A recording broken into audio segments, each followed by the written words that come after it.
Hey, how's it going? In this video, I'm going to be talking about IPO or initial public offering and what that is.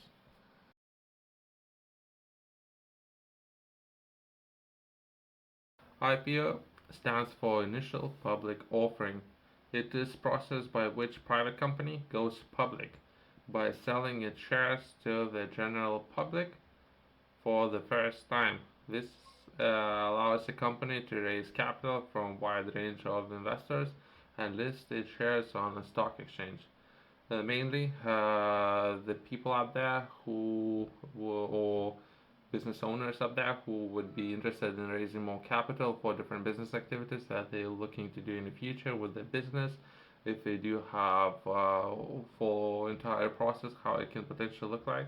So once you develop your business model and your business model works, and to expand your business activities, so you yourself as a business, you might be interested in scaling all the services or products that you are offering. So then you are scaling and expanding. You might need a lot of capital to offer your business model to a wide range of groups of people.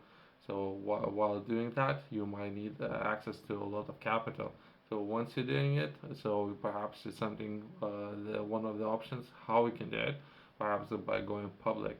A lot of people, myself included, would highly consider this option, but it would come with a lot of pros and cons that are important for people to consider when going public. Brief overview of IPO process. Preparation. The company interested in going public works with investment banks and legal experts to prepare financial statements, prospectus, and other documents required for IPOs. So there's a lot of legal requirements, a lot of information that you need to share about your business. You not necessarily need to do that if you are private, but if you are looking to be listed on a public exchange, you need to do one of those things, disclose a lot of information about your business activities. So it's something for many business to consider. Before you can do it, you need regulatory approval. The company must file a registration statement with the relevant regulatory authorities such as Securities and Exchange Commission in the United States. This document provides information about the company's financial business model, if anything, so company's finances, business model, risks, and more. Depending, there might be some changes overall based on when you are doing, but that would be some of the key areas. Once approved, the company can proceed with the IPO. So once it's been approved, right? So you need to potentially disclose all the information that all the other businesses had to do to all the investors that could potentially evaluate your business model. People out there can evaluate your finances if that business model works. What would be potential for your products and services? Overall, it's kind of interesting. I might be interested in doing it at least once, but I don't know, because I personally believe you might lose some of the control of your company. That would be some of the reasons why I would not necessarily do it, but I understand the benefits and perhaps financial gains that your business can have when scaling all of the whatever it would be services or products that you are there offering. Underwriting. The company typically partners with one or more investment banks to underwrite the offering. These banks help determine the offering price, the number of shares to be used, and assist in marketing IPO to potential investors. I currently own a lot of shares, so it's overall process can be very interesting, I guess. I would highly recommend for everyone to start and begin as early as possible, for many reasons. A compound interest being perhaps one of the main reasons when investing in different businesses, as well as understanding the process. I'm always sharing a story. Someone told me a story. I'm looking to share that story with people out there. Even starting early, as well as perhaps as soon as possible. if you are making any mistakes when it comes to finance and investing in different business models. Understanding process itself would be very important, as well as perhaps there was a school teacher who was teaching people, young adults, how to begin investing in different businesses. So his recommendation was to take $1,000 and start investing in different businesses as soon as possible, or other words, lose the $1,000. Hopefully, you don't need to lose any of your money. But either way, then investing, you need to understand the process of how you're allocating that money and refine perhaps your own strategy when it comes to investing money. And hopefully, and it's not something that I'm looking to offer to anyone, to lose their money. A roadshow. The company's executives and underwriters go on a roadshow to pitch the IPO to institutional investors and potential buyers. This helps generate interest in the stock. Pricing. The final IPO price is determined based on investor demand and other market factors. The offering price can be higher or lower than the company's initial expectations.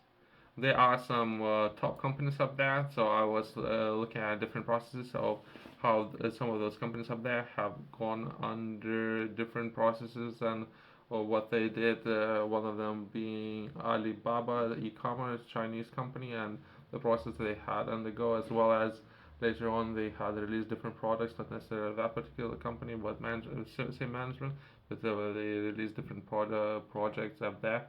So overall, it's somewhat most recent ones, but there are so many different projects. Would highly recommend for people out there taking a look at those and doing research. Trading. Once the IPO is complete and the shares are issued to investors, the company's stock being trading on the stock exchange, such as New York Stock Exchange, NYSE, or the Nasdaq key, as well as depending. So a lot of people would recommend to list it on the New York Stock Exchange. Perhaps there are different stock exchanges across the world, not only the ones that I have mentioned until now.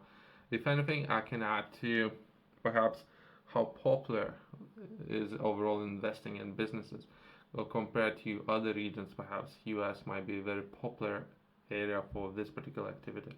Where comparing to different courses that I was looking to do within UK, and not that many people are interested in that. For some reason, I wish there was more interest in doing that. Perhaps owning a business, but not necessarily raising capital, right? So there's the difference within perhaps UK's industry, or my personal experience. When looking for different courses, a lot of people within UK were interested in investing in property, for example. So there's a large interest for these kind of courses, as well as a lot of people are doing it, compared to perhaps US, where more people are perhaps investing in different businesses, starting different businesses, raising capital for different businesses. So it's more geared towards doing that or different activities there. Post IPO. After IPO, company becomes publicly traded, and its shares can be bought and sold by investors on the stock exchange. Company must also comply with various reporting and regulatory requirements. Just some of the things worth noting. For people out there who are interested in starting your own business, I would highly recommend to purchase this book. In this book, I'm sharing a lot of information of where to begin when starting your own business. In this particular book, I'm sharing a lot of information where to begin when starting a livestock enterprise. I'm focusing on how to reach your first milestone. That will be from zero to first $10,000 euros pounds, and how to achieve this milestone in particular. So for people who are interested, where you can learn the most, perhaps learning from other people's experience, and I'm sharing some of those experiences within this book, where you can potentially save a lot of money and time. Well, when taking and learning from other people's experience, perhaps that can reduce the curve of your own learning, especially when setting up a company and starting your enterprise. You can find this book in the description below, as well as Top Retailers has it.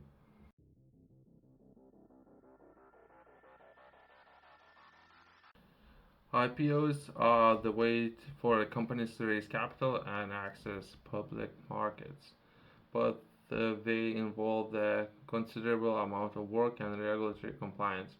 Investors often closely scrutinize IPOs to determine if they want to invest in the newly public companies. Uh, the success of IPO is often judged by how well the stock performed after it started trading on the stock exchange. There are a lot of factors that I haven't covered, as well as overall IPOs is a very old model, and this particular model might be replaced with new models out there by one who are interested. Perhaps within industries, different, perhaps the way how different things can be monitored now. I personally believe that IPO perhaps is more like a paper model, and we're moving to digital models up there. So perhaps new regulations required before different companies can list the stock on the different exchanges. But either way, thanks for watching. I'll see you next one.